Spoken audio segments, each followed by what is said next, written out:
ನಾವು MBBS ಕಲಿಯುವಾಗ ಆರೋಗ್ಯವಂತ ಮಹಿಳೆ, ಆರೋಗ್ಯವಂತ ಪುರುಷ ಅಂತೇನು ನಮಗೆ ಪಾಠ ಹೇಳ್ತಿದ್ರು.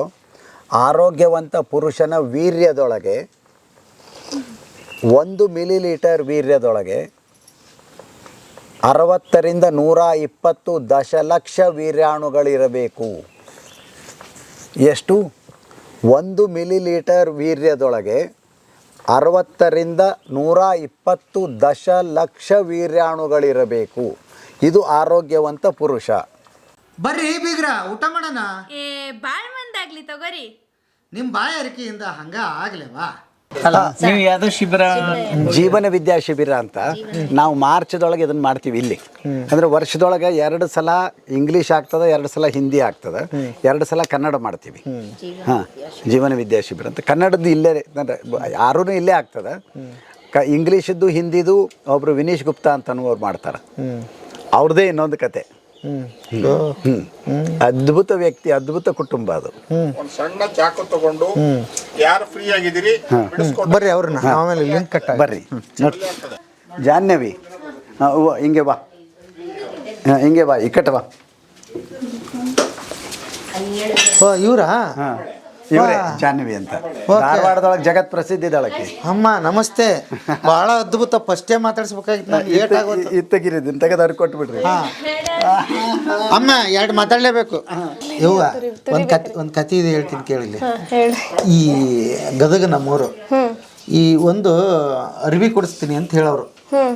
ನಾವೆಲ್ಲ ಜಗ್ ಘಾಟ ಮಾಡ್ತಿದ್ವಿ. ಓ ಸವಾಲೇ ಬೇಕು ಅಂತ. ಓ ಸವಾಲ್ನಾಗ ನಾವು ಅರ್ವಿ ತಗೊಂಡ್ಬಿಟ್ರೆ ಭಯಂಕರ ಶ್ರೀಮಂತರು ನಾವು ಅಂತ ಒಂದು ಫೀಲ್ ಇತ್ತು ಅವಾಗ. ನಿಮ್ಗೆಲ್ಲ ನೆನಪಿರ್ಬೇಕು, ಹೌದಲ್ಲ? ಹಾಂ, ಅಂಥ ಮನೆತನದಿಂದ ಬಂದಿರೋ ಹೆಣ್ಮಗಳು ಅಂತ ಗೊತ್ತಾಯ್ತು ನನಗೆ. ನಿಮ್ಮ ಹೆಸರೇನು ಫಸ್ಟು? ಜಾನ್ವಿ. ಜಾಹ್ನವಿ. ಜಾನ್ವಿ ರೀ. ಓಕೆ. ಹಾಂ, ಈಗ ಇಲ್ಲಿ ಬಂದು ಎಷ್ಟು ವರ್ಷ ಆಯ್ತು? ಇಲ್ಲಿ ಬಂದಿಲ್ಲ, ಈಗ ಶಿಬಿರಿಗೆ ಬಂದೇನ್ರಿ. ಧಾರವಾಡದೊಳಗೆ ಇರುದ್ರಿ. ಹೌದಾ? ಸಣ್ಣವರಿದ್ದಾಗಿನ. ಹಾಂ, ಓಕೆ. ನಿಮ್ಮ ಏನು ಓದಿದೀಯಾ, ಏನು ಹೇಗೆ? ಓದಿಲ್ಲ ರೀ, ನಾನು ಅನ್ಸ್ಕೂಲ್ಡ್ ಅದೇನ್ರಿ. ಸ್ಕೂಲಿಗೆ ಹೋಗೋದಿಲ್ಲ ರೀ. ಮನೆಯೊಳಗೆ ಬೇರೆ ಬೇರೆ ಲೈಫ್ ಸ್ಕಿಲ್ಸ್ ಮತ್ತು ನಮ್ಮ ನೀಡ್ ಬೇಸ್ಡ್ ಎಜುಕೇಷನ್ ಅಂತ ಮಾಡ್ತೇವೆ ರೀ. ಇದ್ರಾಗ ಅನ್ಸ್ಕೂಲ್ಡ್ ಅಂತ ಯಾರನ್ನ ಹೇಳ್ಬೇಕಂತ ಗೊತ್ತಾಗಿಲ್ಲ ನನಗೆ. ಯಾವ ಭಾಷೆನೂ ಬರೋದಿಲ್ಲ, ಏನು ಸುಡ್ಗಾಡ್ ಬರೋದಿಲ್ಲ. ನಿಂಗೆ ಎಲ್ಲ ಭಾಷೆ ಬರ್ತಾವ, ಎಲ್ಲ ಬರ್ತಾವ. ಯಾರು ನಾನೀಗ ಏನು ಓದೇ ಇಲ್ಲ, ಸ್ಕೂಲ್ಗೆ ಹೋಗಿಲ್ಲ. ಎಷ್ಟು ಲ್ಯಾಂಗ್ವೇಜ್ ಬರ್ತಾವಮ್ಮ? 5 ರೀ. ಯಾವ್ಯಾವ? ಹಿಂದಿ, ಕನ್ನಡ, ಇಂಗ್ಲಿಷ್, ತೆಲುಗು, ಆಮೇಲೆ ಮಾರ್ವಾಡಿ ಡೈಲೆಕ್ಟ್ ರೀ. ಲ್ಯಾಂಗ್ವೇಜ್ ಆಗಲ್ಲ, ಎಷ್ಟು ಮಾತಾಡ್ತೇನೆ ರೀ. ನಮಸ್ಕಾರ. ಏನು ಹುಡುಗಾಟನ ನೀನು ಹೇಳಿದ್ದು ಯವ್ವ ಶಿವನಿ. ಹಾಂ, ಹೆಂಗಮ್ಮ? ಮಾತಾಡಿರಿ, ಕೇಳಿ. ನನಗೆ ಲ್ಯಾಂಗ್ವೇಜ್ ಕಲಿಯೋದಂದ್ರೆ ಭಾಳ ಇಷ್ಟ ರೀ. ಸೊ ಯಾರಾದ್ರೂ ಇಂಗ್ಲೀಷ್ ಮಾತಾಡ್ತಾರೆ ಅವ್ರ ಜೊತೆ ಮಾತಾಡ್ಕೊಂತ ಕಲ್ತೀರಿ. ಆಮೇಲೆ ವಿಡಿಯೋಸ್ ನೋಡ್ತಿದ್ದೀರಿ ಬೇರೆ ಬೇರೆ. ಸ್ವಲ್ಪ ಮೂವೀಸ್ ಇಷ್ಟ ಆಯ್ತು ನೋಡೋದು, ಸೊ ಇಂಗ್ಲೀಷ್ ಮೂವೀಸ್ ನೋಡ್ತಿದ್ದೆ ರೀ. ಆ ಥರ ಕಲ್ತೀನಿ. ಅಲ್ಲಮ್ಮ, ಈಗ ಸಣ್ಣವ್ರಿದ್ದಾಗ ದೊಡ್ಡವ್ರು ಇಷ್ಟ ಸ್ಕೂಲ್ಗೆ ಹೋಗುವಂತ ಕಳಿಸೋರು ಅವರು. ನಿಮ್ಮ ಮನೆಗೆ ಸ್ಕೂಲಿಗೆ ಅವರೇ ಕಳಿಸ್ತಿಲ್ವಾ, ನೀನೇ ಹೋಗ್ಲಿಲ್ವಾ, ಹೆಂಗಮ್ಮ? 2nd ಸ್ಟ್ಯಾಂಡರ್ಡ್ ಮಟ್ಟ ಸ್ಕೂಲಿಗೆ ಹೋಗಿದ್ದೇವ್ರಿ. ಆಮೇಲೆ ಪಪ್ಪಾಗ ಹಿಂಗ ಗೊತ್ತಾತ್ರಿ ಹೋಮ್ ಸ್ಕೂಲಿಂಗ್ ಮಾಡ್ತಾರೆ. ತುಂಬಾ ಬೇರೆ ಬೇರೆ ದಾವಣಗೆರೆಯಲ್ಲಿ ರಾಘವ್ ಅವರಿದ್ದಾರೆ, ಆಮೇಲೆ ಸಿರ್ಸೆಯಲ್ಲಿ ವಿನೀಶ್ ಗುಪ್ತಾ ಅಂತ, ಅವರಿಂದ ಗೊತ್ತಾಯ್ತು. ಸೊ ನಮ್ಮ ಮಕ್ಕಳು ಹೋಗೋದು ಬೇಡ ಡಿಸಿಷನ್ ತಗೊಂಡು ಬಿಡಿಸಿದ್ರಿ. 6 ಮಂತ್ಸ್ ಆದ್ಮೇಲೆ ವಾಪಸ್ ರಿಜಾಯಿನ್ ಮಾಡಿದ್ವಿ. ಏನೇನೋ ಆಗಿ ಅವ್ರ ಬಿಸ್ನೆಸ್ ಬಿಟ್ಟು ಬರ್ಲಕ್ಕಾಗಿಲ್ಲ, ನಮ್ಗೆ ಕಾನ್ಸಂಟ್ರೇಟ್ ಮಾಡೋಕ್ಕಾಗಿಲ್ಲ ಅಂತ ಬಾಲ್ ಬೆಳಗಿಗೆ ಹೋದ್ವಿ ರೀ 2 ವರ್ಷ. ಅದಾದ್ಮೇಲೆ ನಮ್ಮ ಆಲ್ಮೋಸ್ಟ್ ಹೊಲದಕ್ಕೆ ಶಿಫ್ಟ್ ಆದ್ವಿ. ಅವಾಗಿಂದ ಸ್ಕೂಲ್ ಬಿಟ್ಬಿಟ್ಟು ಕೇಳ್ತಾರೆ, ಆದರೆ ನಿಮಗೆ ಸ್ಕೂಲ್ ಹೋಗೋದಿದೆಯಾ ಅಂತ. ಹಂಗೇನಿಲ್ಲ, ಬೇಡ ಅಂತ ಏನಿಲ್ಲ, ಮನಸ್ಸಿದ್ರೆ ಹೋಗ್ಬೋದು. ಆದರೆ ನಾವೇ ಪ್ರತಿ ಸಲ ಬೇಡ ಅಂತ ಅಂದು ಸ್ಕೂಲಿಗೆ ಹೋಗ್ಲಿಲ್ಲ. ಅಲ್ಲಮ್ಮ, ಈಗ ಎಲ್ಲ ಹುಡುಗರಿಗೆ ಇನ್ನೂ ವಯಸ್ಸು ಚಿಕ್ಕದಲ್ವಾ, ಹುಡುಗರ ಜೊತೆ ಹೋಗ್ಬೇಕು, ಆಟ ಆಡ್ಬೇಕು, ಸುತ್ತಾಡ್ಬೇಕು, ಏನೇನೋ ಮಾಡ್ತಿದ್ದೀವಿ. ಹಂಗೇನು ಅದೆಲ್ಲ ಸ್ಕೂಲ್ಗೆ ಹೋಗಿಲ್ಲ ಅಂದ್ರೆ ಫ್ರೆಂಡ್ಸ್ ಅವರೇ ತಾನೇ ಇರ್ಬೇಕಾಗಿತ್ತು.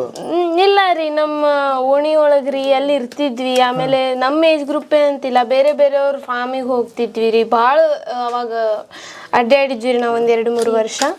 ಆಮೇಲೆ ನಾವು ನಮ್ಮ ತಮ್ಮ ಟ್ವಿನ್ಸ್ ಅದೇವ್ರಿ. ಸೊ ಅಷ್ಟೊಂದು ನಮಗೆ ಯಾಕೇನೋ ಅನಿಸ್ಲಿಲ್ಲ. ಹಿಂಗ ಕಡಿಮೆ ಇಲ್ಲ ಅಂದ್ರೆ ತುಂಬಾ ಜನಗೆ ಹೋಮ್ ಸ್ಕೂಲರ್ಸ್ ಹಿಂಗ ಅನಿಸುತ್ತೆ. ಈ ಫ್ರೆಂಡ್ಸ್ ಇಲ್ಲಲ್ಲಪ್ಪ ಅಂತ. ಬೇರೆ ಬೇರೆ ಕ್ಲಾಸಸ್ಸಿಗೆ ಹೋಗ್ತೀವಿ, ಅಲ್ಲಿ ಫ್ರೆಂಡ್ಸ್ ಆಗ್ತಾರೆ. ನಾನು ಗಿಟಾರ್ ಕಲಿತೀನಿ, ಸ್ಟಿಚಿಂಗ್ ಕಲಿತಿದ್ದೀನಿ.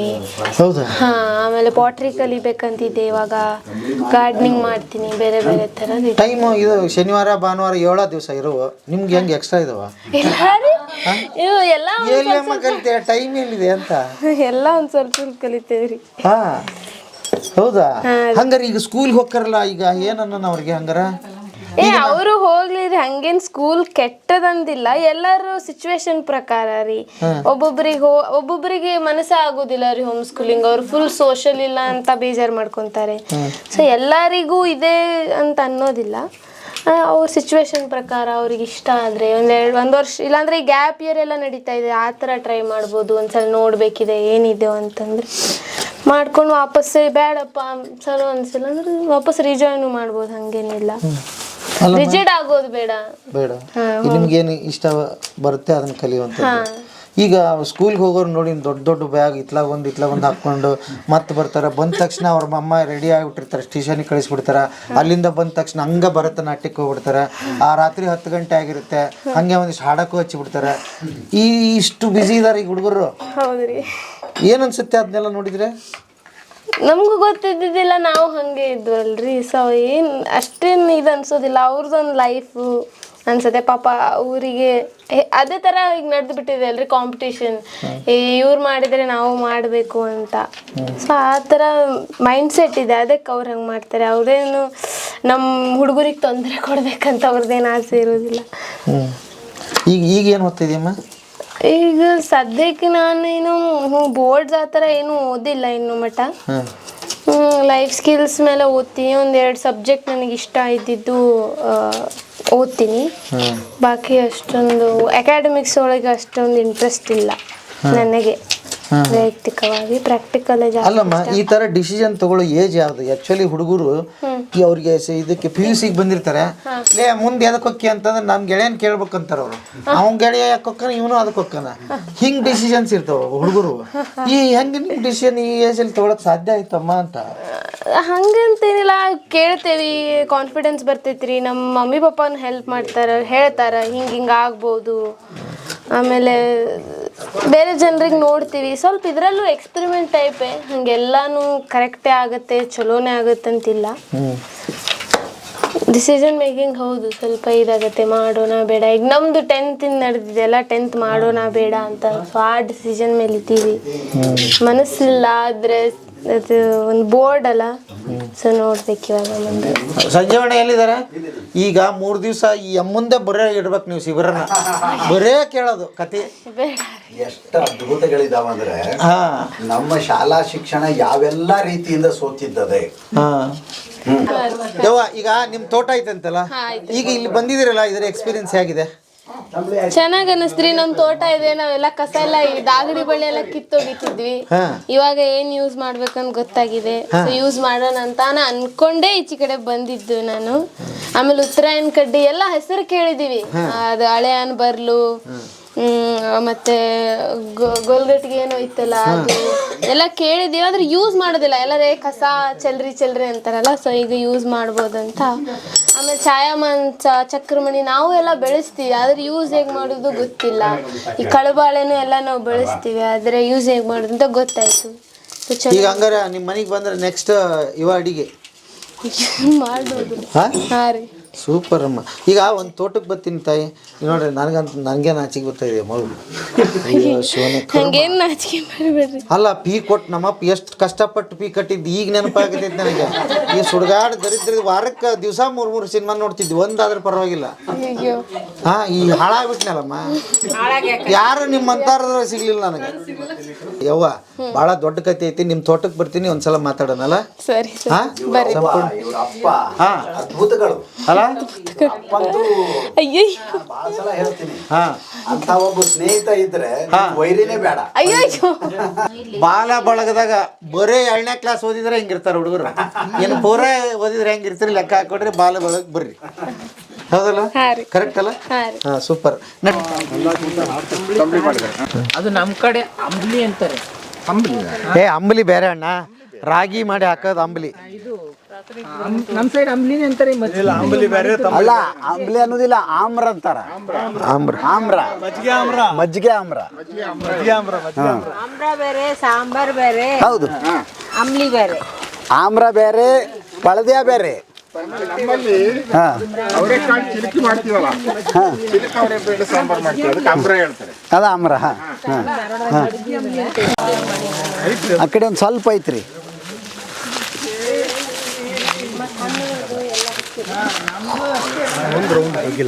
ಇದು ಫೈಕಸ್ ಮೈಸೂರೆನ್ಸಿಸ್ ಅಂತ ಗೋಣಿ ಮರ ಅಂತೇಳಿ ನಾವು. ಅದರೊಳಗೆ ಒಂದು ಪ್ರಭೇದ. ಬೇರೆ ಅಣ್ಣ ತಮ್ಮಗಳು ಯಾಕಂದ್ರೆ ಬಿಲ ಕಾಣಿಸ್ತಿಲ್ಲಲ್ಲ. ಅಲ್ಲಲ್ಲ, ಇಲ್ಲ, ಗೋಣಿ ಗೋಣಿ ಗೋಣಿ ಆ ಕಡೆ ಎಲ್ಲ ಗೋಣಿ ತುಂಬಾ ಕಡಿಮೆ ಬೀಳುತ್ತೆ ಇದು. ಇದು ನಾವು ಹಚ್ಚಿದ ಸಸಿ 28 ವರ್ಷದೊಳಗೆ ಎಷ್ಟು ದೊಡ್ಡದಾಗಿದ್ದದು. ಆಲ, ಅರಳೆ, ಹತ್ತಿ, ಔದುಂಬರ, ಬಸರಿ, ಅಂಜೂರ, ಮತ್ತು ಇನ್ನೊಂದು ಅನೇಕ ಕಡೆಗಳಲ್ಲಿ ಗೋಡೆಗೆ ಬಳ್ಳಿ ಹಬ್ಬಿರ್ತದೆ. ಹೌದು, ಗೋಡೆಗೆ ಅದು ಕೂಡ ಅದೇ ಜಾತಿದು, ಇದೇ ಜಾತಿದು ಅದು ಕೂಡ. ಅರಳಿ ಮರದ್ದು.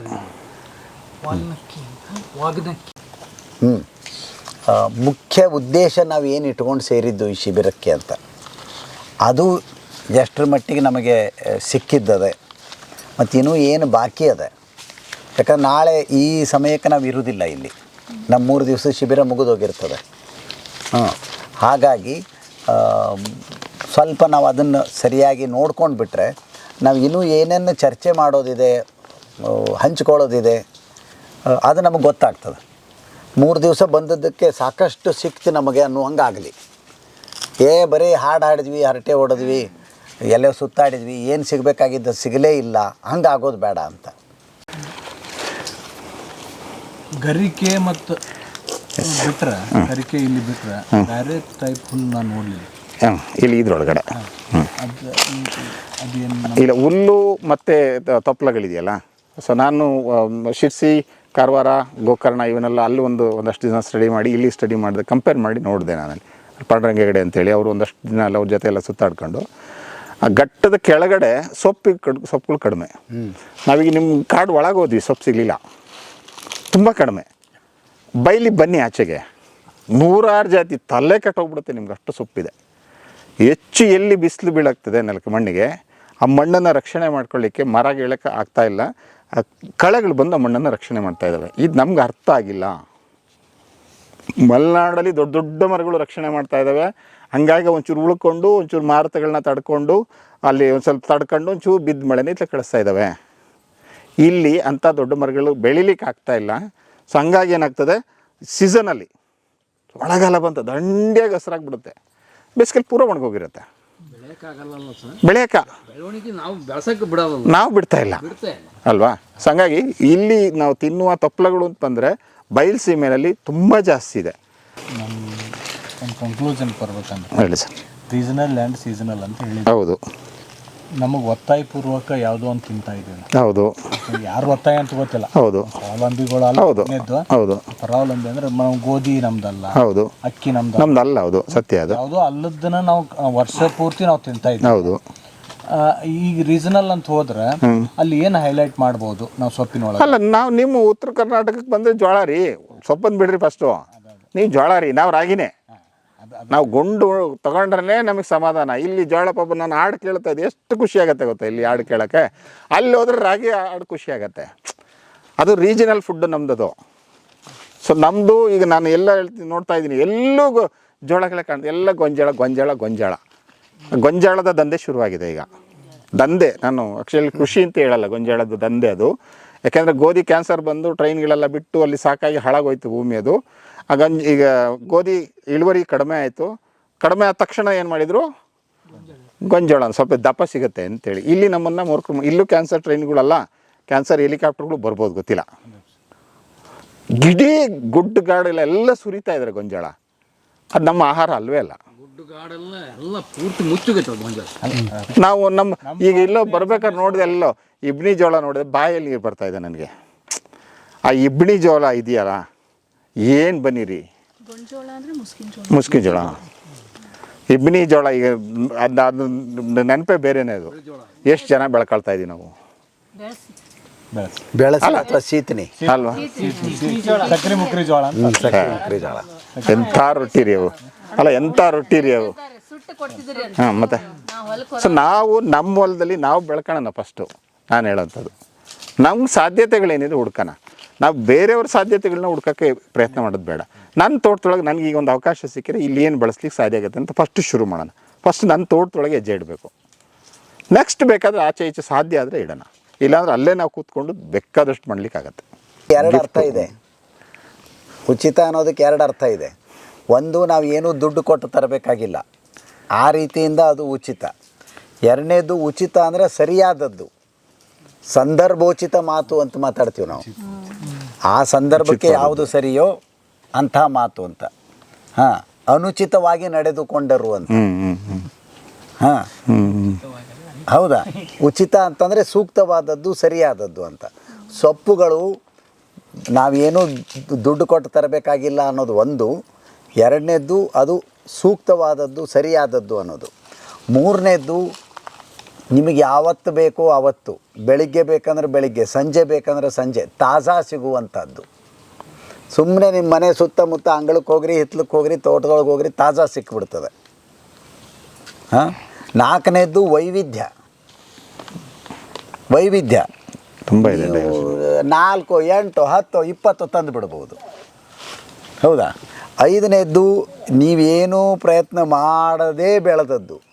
ನೀವು ಅದನ್ನು ಒಯ್ದು ಬೀಜ ಹಚ್ಚಿಲ್ಲ, ಸಸಿ ಹಚ್ಚಿಲ್ಲ, ನೀರು ಹಾಕಿಲ್ಲ, ಗೊಬ್ಬರ ಕೊಟ್ಟಿಲ್ಲ, ಏನೂ ಕಾಳಜಿ ಮಾಡಿಲ್ಲ, ಆದರೂ ಯಥೇಚ್ಛವಾಗಿ ಪ್ರಫುಲ್ಲವಾಗಿ ಬೆಳೆದಿರುವಂಥದ್ದು. ಹಾಂ. ಏಳನೇದ್ದು, ಸಾಕಷ್ಟು ಪೋಷಕಾಂಶಗಳನ್ನು ಒಳಗೊಂಡಿರುವಂಥದ್ದು. ಒಂದು ಎಂಪ್ಟಿ ಕ್ಯಾಲರೀಸ್ ಅಂತ ಒಂದು ಮಾತು ಬರ್ತದೆ. ನೀವು ಯಾವುದೋ ಒಂದು ಆಹಾರ ತಿಂದರೆ ಅದರೊಳಗೆ ಏನೂ ಇರುವುದಿಲ್ಲ ಅಂತ, ಸುಮ್ಮನೆ ನಮ್ಮ ರುಚಿಗೆ ನಾವು ತಿಂತಿರ್ತೀವಿ ಅಂತ. ಇದು ಹಾಗಲ್ಲ. ಹಾಂ, ಅದರೊಳಗೆ ಬೇಕಾದಷ್ಟು, ಈಗ ಚಾಯಾ ಮಾಂಸ 40% ಪ್ರೋಟೀನ್ ಅಂತ ಹೇಳಿದರು. ಬೇರೆ ಯಾವುದೋ ಸೊಪ್ಪು ತಿಂದ್ವಿ, ಅದರೊಳಗೆ ಖನಿಜಗಳು, ಲವಣಗಳು, ವಿಟಮಿನ್ಗಳು ಎಲ್ಲ ಇರ್ತದೆ. ಪೋಷಕಾಂಶಗಳು ಸಾಕಷ್ಟು ಇರುವಂಥದ್ದು. ಇನ್ನೊಂದು ಬಹಳ ಮುಖ್ಯ ಅಂದರೆ ಇವು ಎಲ್ಲವೂ ಪರಿಸರ ಸ್ನೇಹಿ. ಹೌದಾ? ನಾವು ನಮ್ಮ ಬದುಕನ್ನು ನಾವು ಪರಿಸರ ಸ್ನೇಹಿ ಮಾಡ್ಕೋಬೇಕು ಅಂದರೆ ಇದೇ ಇರೋದು ನಮ್ಮ ಮುಂದೆ ಹಾದಿ. ಪರಿಸರ ಸ್ನೇಹಿ ಅದ. ಸಾವಯವ, ನಾವು ಯಾವುದೇ ರಾಸಾಯನಿಕ ಗೊಬ್ಬರ ಹಾಕಿಲ್ಲ, ಕೀಟನಾಶಕ ಹೊಡೆದಿಲ್ಲ, ಸಂಪೂರ್ಣ ಸಾವಯವ ಸೊಪ್ಪುಗಳು, ಸ್ಥಳೀಯವಾಗಿರುವವು. ಹೌದಪ್ಪ, ನನ್ನ ಸೊಪ್ಪುಗಳನ್ನು ನಾನು ಹುಡುಕ್ತೇನೆಂದರೆ ಇಲ್ಲಿಯೇ ಹುಡ್ಕೊಳ್ಳೋದು. ನಾನು ರಾಣೆಬೆನ್ನೂರವ್ರು ರಾಣೆಬೆನ್ನೂರಿಂದ ಹುಡುಕೋತಾರೆ, ಚಿತ್ರದುರ್ಗದವ್ರು ಚಿತ್ರದುರ್ಗದ ಹುಡುಕೋತಾರೆ. ಸ್ಥಳೀಯವಾಗಿರುವಂಥದ್ದು, ರುಚಿಕರವಾದದ್ದು. ಹೌದಾ? ಇನ್ನು ರುಚಿ ಅಂತ ಅನ್ನೋದು ಯಾವತ್ತೂ ಅದು ಇಲ್ಲಿ ಹೆಚ್ಚಿರ್ತದೆ, ಇಲ್ಲಿ ಅಲ್ಲ, ಇಲ್ಲಿ ಹೆಚ್ಚು. ನಮ್ಮ ತಲೆಯೊಳಗೆ ನಾವು ತುಂಬ್ಕೊಂಡ್ಬಿಟ್ಟಿರ್ತೀವಿ ನಾವು, ಇದು ಇಂಥದ್ದಿದ್ರೆ ಮಾತ್ರ ರುಚಿ, ಅದು ಅಲ್ಲ ಅಂತ. ರುಚಿ ಅನ್ನೋದನ್ನು ನಾವು ಪ್ರಜ್ಞಾಪೂರ್ವಕವಾಗಿ ಬೆಳೆಸ್ಕೊಳ್ಬೇಕು. ಅದು ಇದ್ರ ಮುಂದಿಂದ ಒಂದು ಶಬ್ದ ಬರ್ತದೆ, ಆಸ್ವಾದ ಅಂತ. ಹಾಂ, ಆಸ್ವಾದ ಅಂತಂದರೆ ರುಚಿಯನ್ನು ದಾಟಿ ಮುಂದಕ್ಕೆ ಹೋಗೋದು, ಸ್ವಾದವನ್ನು ದಾಟಿ ಮುಂದೆ ಹೋಗೋದು, ಅದು ಆಸ್ವಾದ ಅಂತ. ಹಾಂ, ಅದು ಇನ್ನೂ ದೊಡ್ಡ ಪರಿಕಲ್ಪನೆ ಅದು. ಅಂದರೆ ಯಾವುದನ್ನು ರುಚಿಗಾಗಿ ತಿನ್ನಬಾರ್ದು, ನಾವು ಯಾವುದನ್ನು ರುಚಿಗಾಗಿ ತಿನ್ನಬಾರ್ದು. ಅದು ನನಗೆ ಒಳ್ಳೆಯದು ಅಂತ ನನಗೆ ಗೊತ್ತಿರೋ ಕಾರಣಕ್ಕಾಗಿ ನಾನು ತಿಂತೀನಿ. ಅದು ರುಚಿ ಹೌದೋ ಅಲ್ವೋ ಅನ್ನೋದನ್ನು ತಲೆ ಕೆಡಿಸ್ಕೊಳ್ಳೋದಿಲ್ಲ. ಆವಾಗ ನಾವು ಮೊದಲನೇ ಹಂತದೊಳಗೆ ಅದು ರುಚಿಕರವಾಗಿರಬೇಕು ಅನ್ನೋದನ್ನು ನೋಡೋಣ ಅಂತ, ಪ್ರಯತ್ನ ಮಾಡೋಣ ಅಂತ. ಭಾಳ ಚಂದ ಅಡುಗೆ ಮಾಡೋದನ್ನು ಕಲಿಯೋಣ ಅಂತ. ಇವತ್ತು ಇದು ಮಾಡಿದರೆ ಇದು ಒಂದು ರುಚಿ ಇರ್ತದೆ, ನಾಳೆ ಅದು ಮಾಡಿದರೆ ಅದು ಇನ್ನೊಂದು ರುಚಿ ಇರ್ತದಂತ. ಆದರೆ ಮುಂದಿನ ದಿನಗಳಲ್ಲಿ ಅದನ್ನು ದಾಟಿ ಆಸ್ವಾದಕ್ಕೆ ಹೋಗಬೇಕು ಅಂತ. ಅದು ರುಚಿಕರವಾಗಿರೋದು. ಋತು ಸಮಂಜಸ, ಇವತ್ತು ಹೇಳಿದ್ರಲ್ಲ, ಇವೆಲ್ಲವೂ ಬೇಸಿಗೆ ಸೊಪ್ಪುಗಳು ಅಂತ. ಮಳೆಗಾಲದೊಳಗೆ ಸಿಗೋದೇ ಬೇರೆ, ಚಳಿಗಾಲದೊಳಗೆ ಸಿಗೋದೇ ಬೇರೆ, ಬೇಸಿಗೆ ಒಳಗೆ ಸಿಗೋದೇ ಬೇರೆ. ನಮ್ಮ ಶರೀರದ ಅವಶ್ಯಕತೆಗಳು ಏನಿರ್ತಾವೋ ಆ ಋತುವಿನೊಳಗೆ, ಚಳಿ ಹತ್ತುತ್ತಾ ಇರುವಾಗ ನಾವು ಯಾವುದನ್ನು ತಿನ್ನಬೇಕು, ಮಳೆ ಇರುವಾಗ ಯಾವುದನ್ನು ತಿನ್ನಬೇಕು, ಅದೇ ಥರದ್ದು ಬೆಳೆದಿರ್ತದೆ. ನಾವು ಮನುಷ್ಯರು ಕೂಡ ಹೆಚ್ಚು ಕಡಿಮೆ ವಿಜ್ಞಾನಿಗಳು ಹೇಳೋ ಪ್ರಕಾರ 60 ಲಕ್ಷ ವರ್ಷಗಳಾದುವಂಥ ಈ ಹೋಮೋಸೆಪಿಯನ್ಸ್ ಅನ್ನುವಂತಹ 2 ಕಾಲಿನ ಪ್ರಾಣಿ ಪೃಥ್ವಿಯ ಮೇಲೆ ಬಂದಿದ್ದು. ಹಾಂ, ಅಂದರೆ 60 ಲಕ್ಷ ವರ್ಷಗಳ ಕಾಲ ನಾವು ಇದೇ ಸಸ್ಯಗಳ ಜೊತೆ ಇದೇ ಪ್ರಾಣಿ ಪಕ್ಷಿಗಳ ಜೊತೆ ಜೀವನ ಮಾಡಿದ್ದೀವಿ. ಅವುಗಳಿಗೆ ಹೊಂದ್ಕೊಂಡು ಬಿಟ್ಟೇ ಜೀವನ ಮಾಡಿದ್ದೀವಿ. ಮಳೆಗಾಲದೊಳಗೆ ಏನು ಬೆಳೆದಿರ್ತದೋ ಅದನ್ನು ಮಳೆಗಾಲದೊಳಗೆ ತಿಂದ್ವಿ, ಚಳಿಗಾಲದೊಳಗೆ ಏನು ಬೆಳೆದಿತ್ತೋ ಅದನ್ನು ಚಳಿಗಾಲದೊಳಗೆ ತಿಂದ್ವಿ. ಹಾಗಾಗಿ ನಾವು ಅವು ಕೂಡಿಯೇ ಇರುವಂಥದ್ದು. ಸಹಜೀವನ ಅಂತ ನಾವೇನು ಮಾತಾಡ್ತೀವೋ ಅವು ನಮಗೆ ಬೇಕು, ನಾವು ಅವತಕ್ಕೆ ಬೇಕು. ಇದೆಲ್ಲದರ ಜೊತೆಗೆ ಸೊಪ್ಪುಗಳಲ್ಲಿ ಪಿಷ್ಟದ ಅಂಶ ಬಹಳ ಕಡಿಮೆ. ನಾವೇನು ಕಾರ್ಬೋಹೈಡ್ರೇಟ್ ಅಂತೀವಿ, ನಮಗೆ ಶಾಲೆಯಲ್ಲಿ ಬಹುತೇಕ ಇಲ್ಲಿ ತನಕನೂ ಕಲಿಸ್ತಾ ಬಂದಿರೋದು ಆಹಾರದ ಘಟಕಗಳು ಯಾವುದು ಅಂತಂದರೆ ಮೊಟ್ಟ ಮೊದಲನೇದ್ದು ಪಿಷ್ಟ, ಅಂದರೆ ನಾವೇನು ಕಾರ್ಬೋಹೈಡ್ರೇಟ್ ಅಂತೀವಿ. ಎರಡನೇದ್ದು ಪ್ರೋಟೀನ್, ಮೂರನೇದ್ದು ಕೊಬ್ಬು, ನಾಲ್ಕನೇದ್ದು ವಿಟಮಿನ್ಗಳು, ಐದನೇದ್ದು ಖನಿಜ ಲವಣಗಳು. ಯಾವುದು ಒಂದನ್ನು ಇಲ್ಲಿ ತನಕ ಕಲಿಸಲಿಲ್ಲವೋ, ಯಾವುದು ಈಗ ಹೆಚ್ಚು ಮಹತ್ವದ್ದಾಗಿ ಕಾಣಿಸ್ತಾ ಇದೆಯೋ ಅದು ನಾರಿನಂಶ ಅಂತ. ನಾರು ಅಂತ ನಾವೇನು ಹೇಳ್ತೀವಿ, ಫೈಬರ್ ಅಂತ, ಅದು ಇದನ್ನು ನಾವು ತಿನ್ನೋದಿಲ್ಲ. ಇದು ಸೆಲ್ಯುಲೋಸ್ ಅಂತ ಇರ್ತದೆ. ಅಂದರೆ ಜೀವಕೋಶ ಅಂತ ನಾವೇನು ಮಾತಾಡ್ತೀವೋ ಜೀವಕೋಶದ ಹೊರಗಡೆ ಮತ್ತೊಂದು ಕವಚ ಇರ್ತದೆ, ಅದಕ್ಕೆ ನಾವು ಸೆಲ್ಯುಲೋಸ್ ಅಂತೀವಿ. ಮನುಷ್ಯರಿಗೆ ಬಹಳಷ್ಟು ಸಸ್ಯಗಳ ಸೆಲ್ಯುಲೋಸನ್ನು ಪಚನ ಮಾಡಿಕೊಳ್ಳುವಂಥ ಶಕ್ತಿ ಇಲ್ಲ. ಪ್ರಾಣಿಗಳಿಗಿದೆ. ಆನೆ, ಆಡು, ಎಮ್ಮೆ, ಜಿಂಕೆ ಇವೆಲ್ಲವೂ ಸಸ್ಯಗಳನ್ನು ಸೇವನೆ ಮಾಡಿದ ಬಳಿಕ ಆ ಸೆಲ್ಯುಲೋಸನ್ನು ಜೀರ್ಣ ಮಾಡಿಕೊಳ್ಳುವಂಥ ಶಕ್ತಿ ಅವುಗಳಿಗಿದೆ. ನಮ್ಮೊಳಗೆ ಏನಾಗ್ತದೆ, ಸೆಲ್ಯುಲೋಸ್ ಅಂದ್ರೆ ನಾರು. ಯಾವುದನ್ನು ನಾವು ಜೀರ್ಣ ಮಾಡಿಕೊಳ್ಳಲು ಸಾಧ್ಯವಿಲ್ಲವೋ, ಆದರೆ ಆ ಕಾರಣಕ್ಕಾಗಿಯೇ ಅವು ಬೇಕು ಅನ್ನೋದು ಈಗ ನಮಗೆ ಅರ್ಥ ಆಗಲಿಕ್ಕತ್ತಿದ್ದದೆ. ನಾವು ಬರ್ತಾ ಅಭಿವೃದ್ಧಿಯ ಹೆಸರಿನೊಳಗೆ, ಸುಧಾರಣೆಯ ಹೆಸರಿನೊಳಗೆ ಏನು ಮಾಡ್ಲಿಕ್ಕತ್ವಿ ಅಂತಂದರೆ ಅದನ್ನು ಹೆಚ್ಚು ಸಂಸ್ಕರಣೆ ಮಾಡೋದು. ಮೊದಲು ಸಹಜ ರೂಪದೊಳಗೆ ಏನು ಸಿಗುತ್ತಿತ್ತೋ ಇದನ್ನು ಸಂಸ್ಕರಣೆ ಮಾಡಿ ಇಲ್ಲಿ ಈ ರೂಪದೊಳಗೆ ತಿನ್ನೋದು. ಇತ್ತೀಚಿನ ದಿವಸದೊಳಗೆ ಇದನ್ನೂ ಸಂಸ್ಕರಣೆ ಮಾಡಿ ಅತಿ ಸಂಸ್ಕರಣೆ ಮಾಡಿ ತಿನ್ನೋದು. ಗೋಧಿ ಇದ್ದದ್ದು ಅದ್ರ ಮೇಲಿಂದೆಲ್ಲ ನಾರಿನ ಅಂಶ ತೆಗೆದು ಮೈದಾ ಮಾಡ್ಕೊಳ್ಳೋದು. ಭತ್ತ ಇದ್ದದ್ದು ಅಕ್ಕಿ ಇತ್ತಂದರೆ ಸರಿ, ಅದು ಒಂದು ಹಂತದ ಸಂಸ್ಕರಣೆ. ಅತಿ ಪಾಲಿಷ್ ಮಾಡೋದು ಅದು ಇನ್ನೂ ಅತಿ ಸಂಸ್ಕರಣೆ. ಅದು ಎಷ್ಟು ಹೆಚ್ಚು ಸಂಸ್ಕರಣೆ ಮಾಡ್ತಾ ಹೋಗ್ತೀವೋ ಅಷ್ಟು ನಾರಿನ ಅಂಶ ಕಡಿಮೆ ಆಗ್ತಾ ಹೋಗ್ತದೆ. ನಮ್ಮ ಆಹಾರದೊಳಗಿನ ಏನೆಲ್ಲ ಸಮಸ್ಯೆಗಳನ್ನು ನಾವು ಉಂಟು ಮಾಡ್ಕೊಳ್ತಾ ಇದ್ದೀವಿ ಅನ್ನೋದು ಈ 10-20 ವರ್ಷಗಳ ಸಂಶೋಧನೆಯಿಂದ ಗೊತ್ತಾಗ್ತಾ ಇರೋದು. ಅತ್ಯಂತ ವೈಜ್ಞಾನಿಕವಾದದ್ದಿದು. ನೀವು ಯಾರಾದರೂ ನೋಡ್ಲಿಕ್ಕೆ ಶುರು ಮಾಡಿದ್ರೆ ಅದು ಎಷ್ಟು ದೊಡ್ಡದಾಗಿ ಬೆಳೀತಾ ಇದೆ ಅಂದರೆ ಆ ಕ್ಷೇತ್ರ ಗಟ್ ಹೆಲ್ತ್ ಅಂತ, ನಮ್ಮ ಜೀರ್ಣಾಂಗದ ಆರೋಗ್ಯ ಅಂತ ಅನ್ನೋದು ಇವತ್ತು ಭಾಳ ದೊಡ್ಡ ವಿಷಯ. ಅದು ಎಲ್ಲಿ ತನಕ ಅಂದ್ರೆ ಮಲದ ಮಾತ್ರೆಗಳು ಬಂದಾವೆ ಇವತ್ತು. ಹೌದು, ಫೀಕಲ್ ಪಿಲ್ಸ್. ಕಲ್ಪನೆ ಮಾಡ್ಕೋಬೋದಾ? ಬಂದಿದೆ ಮಲದ ಮಾತ್ರೆಗಳು. ಹೆಂಗೆ ಅನ್ನಿಸ್ತದೆ ಒಂದು ಕ್ಷಣಕ್ಕೆ ನಮಗೆ? ಕಂಟಿನ್ಯೂ ಮಾಡ್ತಾರೆ. ಯಾಕೆ ಆ ಪರಿಸ್ಥಿತಿ ಬಂದಿದ್ದದೆ ಅಂತಂದರೆ ನಾರಿನಂಶ ಕಡಿಮೆಯಾಗಿ ಹೋಯಿತು. ನಾರಿನಂಶ ಏನು ಮಾಡ್ತದೆ ಅಂತಂದರೆ ಒಂದು ಮಲದ ಗಾತ್ರವನ್ನು ಹೆಚ್ಚು ಮಾಡ್ತದೆ. ನಾವು ಎಲ್ಲವನ್ನು ನಾರಿನಂಶ ತೆಗೆದು ಇಷ್ಟೇ ತಿಂದ್ವಿ ಅಂದರೆ ಅದು ಮೈದಾದ್ದೇ ನಾವು ಉದಾಹರಣೆ ತೊಗೊಳ್ಳೋದಾದರೆ, ಮೈದಾದ್ದೇ ಉದಾಹರಣೆ ಅಥವಾ ಅತಿ ಪಾಲಿಷ್ ಮಾಡಿದಂಥ ಅಕ್ಕಿ ಉದಾಹರಣೆ ತೊಗೊಳ್ಳೋದಾದರೆ ಅದರೊಳಗೆ ಬರೀ ಕಾರ್ಬೋಹೈಡ್ರೇಟ್ ಉಳಿದಿರ್ತದೆ. ಅದು ಭಾಳಷ್ಟು ಮಟ್ಟಿಗೆ ಶರೀರಕ್ಕೆ ಎಷ್ಟು ಬೇಕೋ ಅಷ್ಟು ಅಬ್ಸಾರ್ಬ್ ಆಗಿಬಿಡ್ತದೆ, ಪಚನ ಆಗ್ತದೆ, ಅಬ್ಸಾರ್ಬ್ ಆಗ್ತದೆ. ಮಲಕ್ಕೆ ಗಾತ್ರ ಸಿಗೋದಿಲ್ಲ. ಮಲಕ್ಕೆ ಗಾತ್ರ ಇಲ್ಲ ಅಂದರೆ ಮಲಬದ್ಧತೆ ಆಗ್ತದೆ, ನುಕ್ಕಕ್ಕಾಗಲ್ಲ ಆಚೆಗೆ. ಮಲಬದ್ಧತೆ ಆಯಿತು ಅಂದರೆ ಮಲ ವಿಸರ್ಜನೆ ಸರಿಯಾಗೋದಿಲ್ಲ. ಮಲ ವಿಸರ್ಜನೆ ಸರಿ ಆಗಲಿಲ್ಲ ಅಂದರೆ ಗುದದ್ವಾರದ ಗುದನಾಳದ ಎಲ್ಲ ಸಮಸ್ಯೆಗಳನ್ನು ನಾವು ಹೆಚ್ಚು ಅನುಭವಿಸ್ಲಿಕ್ಕೆ ಶುರು ಮಾಡ್ತೀವಿ.